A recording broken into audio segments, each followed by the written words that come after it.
This is the Kino Casino video. Anita doesn't call out Collective Shout by name, but she is clearly talking about them. Speaking of twists we didn't see coming, Anita Sarkeesian is now advocating for women to take their clothes off and be sex objects and objectified for men, and saying we need to fight the payment processors tooth and nail. So that I saw this, and this blew my mind. I'm like, did she hit her head? This is completely opposite to what she used to stand up for. Now she's on the other side of the line. Like, holy shit. That women can be sex workers? Wait. So fucking 8 years ago, we couldn't play games with hot chicks. But now she wants 18-year-olds to join OnlyFans and fuck? Yes. What's going on? What is going on, buddy? So she says, someone give this brilliant book to the puritanical angry mums. What? The puritanical angry mums. Oh, wait a minute. Porn games. Did Anita Sarkeesian just called other people puritanical angry mums? The irony is definitely not lost on me, but she's got to see it, right? Like, she can't possibly say that and not know that she's literally talking about her former self. Come on. Wait a minute. Wait. This is literally what she stood for the better part of the past fucking 15 years or so. Payment processors into all but banning porn games. Now, this bitch was upset about like the outfits in Mortal Kombat. And Catwoman, remember, in the DLC? Yes, and Catwoman in the DLC. But now she's in favor of outright porn games? Come on. The reason we even have online payment processors is because of sex work. It was invented to pay for and then Anita is basically demanding that Gamergate start again. She goes, I really hope someone starts a counter campaign to fight this regressive, puritanical nonsense. She's literally taking the opposite standpoint of Gamergate, being at the epicenter of it on the other side of it 13 years ago, and now being on our side, being like, yeah, we need to fight against these puritanical nonsense. What is happening right now? There are way more people who want to buy and support sexual materials, or at the very least, don't think it. I've noticed, by the way, with these very sex positive feminists, that they are constantly at odds and very confused with the anti-sex feminists. There are two different versions of feminists out there, and they get piled together because everyone else is like, yeah, a feminist is a feminist. They're girls all the way, pro girls, and boys suck. Girls are above men. They're not equal to men. A feminist thinks that a girl is above a man. That is a feminist approach to life.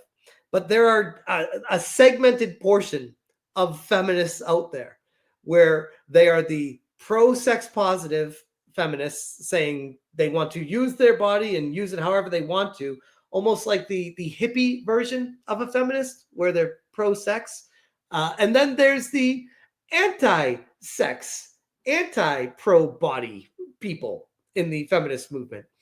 And you see the divergence between the two right now and why it's absolutely hysterical. We're seeing it in real time. The divergence of the people that used to be with them are like, oh yeah, I was with you with all the anti-men stuff, but I'm more body positive, at least when it fits my narrative. I'm body positive, but I'm also very confused because the Me Too stuff and men are horrible and they take advantage of women. So it's body positivity only if the woman says it is, but if the men say it is, then they're horrible. Good luck figuring out the logics of feminists out there. Should be banned. Queen Anita has risen up. Sargon taking a massive fucking L. But Three's gonna look a lot different. She's leading Gamergate 3, Andy, after all of this. What do we got? Dude, 112 for 10 subs. And Bad Weather Biker for 5 subs. Big subs. I love these guys. They're awesome. Yeah, Anita Sarkeesian started her own game consultancy group or whatever, or company by herself. And I covered that in a previous video, probably about a year ago now, maybe a little bit longer. And laughed at it back then, like, oh, she's back. Anita Sarkeesian is back. I think that's what I titled the video, something like that. And there were so many people that didn't even know who she was because she's been gone from the scene for so long that they thought that she just left and moved on to something else, like pulling a Frost or whatever. But no, apparently she came back and wanted to push consultancy because that was the latest grift in gaming, and felt like that was where she could make her money. Now she sees it as a grift because I do not trust anything she does. She has zero morals. She goes with the wind on where she thinks she can make the money. And right now she's jumping onto our side and being like, yeah, these feminists don't stand for what I stand for. It's like, get the fuck out of here. Who cares what you have to say anymore? Who cares about it? Absolutely insane. Exactly, Alucard. That's what I'm saying. This is Anita Sarkeesian's new grift. 100%. Right out in the open for all to see. That is wild, by the way, though. That is wild. That Anita Sarkeesian is not necessarily calling out Collective Shout by name specifically here, but clearly in context of what's happening, it's pretty obvious that she's talking about them. And I think we can all see that for what it is. And the irony in all of this is that what used to be a cohesive group of feminists moving forward to try to push agendas is now splintering and breaking. And we're seeing the dichotomy of both groups of feminists that now hate each other and are eating each other alive, which is absolutely hysterical. Absolutely hysterical. I mean, I even said the other day that Alyssa Mercante and I agreed on something. I don't remember what it was, but I remember taking a step back being like, mark this day down. Alyssa had a tweet where I was like, yeah, I agree with that. And now I'm kind of seeing why. Because Alyssa Mercante is a very sex positive, body positive feminist. And hey, more power to her if she's sex positive.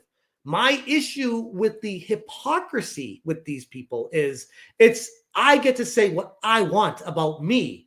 You're not allowed to say it because you're a man. And there's a different standard because I do not hold you in the same regard as I hold myself because women are better than men. I mean, I'm paraphrasing my feelings on feminism right now, but this is why she holds the position she does. And one could extract out of that why she's suing me now, because she's so angry that I have just as much influence as her, if not more than that now, because she's shown herself to everyone to be someone that is not believable, somebody that does not have necessarily great morals, somebody that doesn't necessarily want to push forward the best for everybody, somebody that seems to be very overtaken by their own emotions themselves. And again, if I wasn't being sued personally, whatever, she could do whatever she wanted and we could all point and laugh. But the fact that she's suing me kind of takes it to that next level where she is so delusional, thinking that she has a case with this, thinking that there's something here.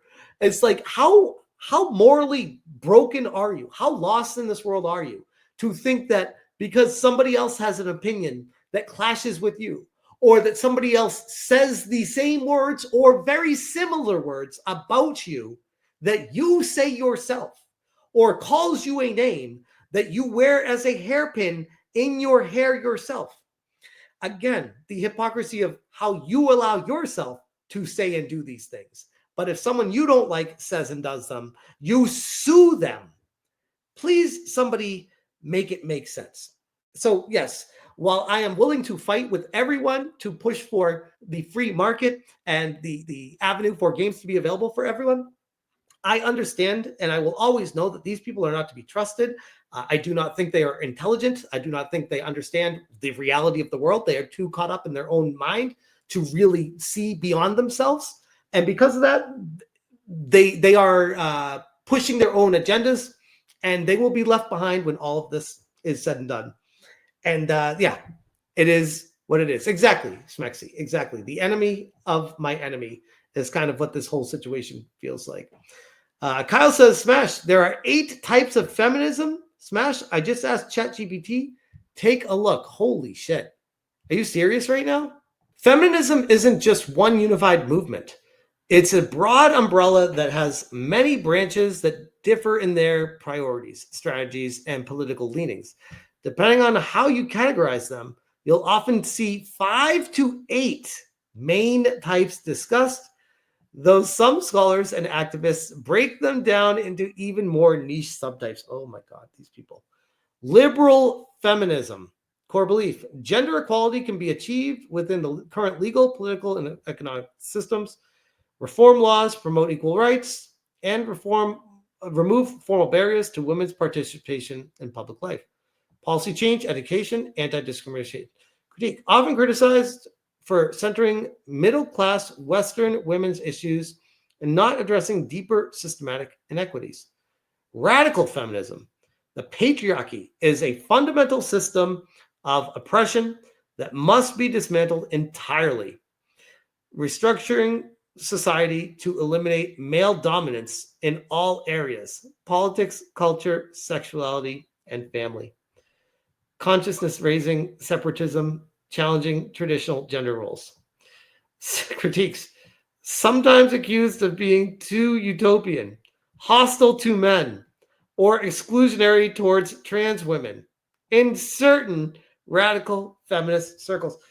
I mean, holy shit. Can these people just fucking play a video game or not? Like, oh, I think we can keep going through all these. Marxist, socialist. I do want to read this one. Women's oppression is rooted in capitalism and the economic dependence it creates. Class struggle and gender struggle is interconnected. Liberation requires ending capitalism. Ooh, I think I know who falls under this one. Workers' rights activism, union organizing, socialist political movements.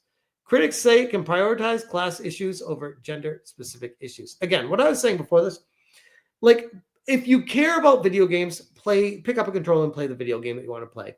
What we're seeing right now is the injection of ideologies into the gaming world where they have no right to be there. Like, gamers don't want this shit. They don't care. This is not why people play games or want escapism in general. This is insane. This is actually even deeper than I thought it was. And I thought it was deep, but holy shit. Feminism is a hole that a very large gaping hole. Ask if feminists can play games, says Goddins. Yes, feminists can absolutely play games, and play do. In fact, there are feminists in nearly every corner of gaming. Casual, mobile players, competitive esports, game developers, streamers, and critics. But how a feminist approaches gaming can differ depending on their beliefs. Liberal feminists might simply enjoy a game like anyone else, while advocating for more balanced representation of women in game narratives. Oh, man. I feel like we're tapping on that whole consultancy thing. Interesting. Radical feminists may reject certain games they see as reinforcing patriarchal or sexual themes, and instead support or create games they believe promote equality. Intersexual feminists often push for inclusion of characters and storylines that reflect diverse identities and experiences. My goodness, guys. I think we tapped the mother lode here of where it's all stemming from. This is the epicenter of the problem right here. Right here. All the buzzwords that we hear with the DEI, all the issues that gaming has been facing, all can be boiled down to the feminist movement. Wow. And to think, it all started with Anita Sarkeesian. Interesting. And now she's on our side. Go figure. Almost reminds me of like one of those in a movie. Oh my. What have I done? Sergeant Sapien for the 2. I guess marrying herself finally set her straight. Oh God. I covered that too in a video way back. And yeah, for those who aren't familiar, Anita Sarkeesian married herself. Like, had a full-on wedding with all of her friends. And at the front, she was getting married to herself. So not just a feminist, but extreme narcissist. And definitely, probably, in my humble opinion, allegedly, extremely mentally unwell.